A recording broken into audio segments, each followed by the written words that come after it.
শহীদ আফ্রিদি চলে এসেছেন বাংলাদেশে। চট্টগ্রাম কিংসের অ্যাম্বাসেডর আফ্রিদি বাংলাদেশে চলে এসেছে।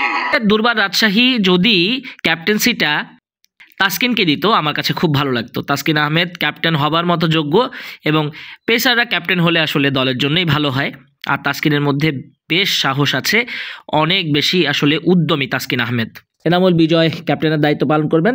তাসকিন আহমেদকে আসলে ভাইস ক্যাপ্টেনের দায়িত্ব দিয়েছে দুর্বার রাজশাহী। ওয়ান সাইডেড কিছু প্লেয়ার আছে যারা আসলে নিজেরা চেষ্টা করে কিভাবে ভালো করা যায়, তাছাড়া দল হিসেবে জ্বলে উঠতে হলে তাদের আসলে ভেতর থেকে পারফর্ম করতে হবে। দুর্বার রাজশাহীর কিছু ইয়াং স্টার আছে, জিসান আলমের মতো ক্রিকেটার আছে, তারা যদি আউট অফ দ্য বক্স খেলে দেয় তাহলে ভিন্ন কিছু হতে পারে। তাছাড়া দুর্বার রাজশাহীর এগিয়ে যাওয়ার সুযোগ আসলে আমি কম দেখছি।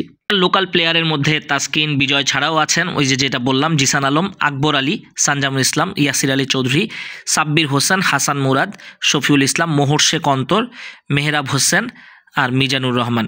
ফরেন প্লেয়ারের মধ্যে আছেন মোহাম্মদ হারিস, আরাফাত মিনহাজ, রায়ান বার্ড, সাদ নাসিম, লাহিরু সামারাকুন আর সালমান মির্জা।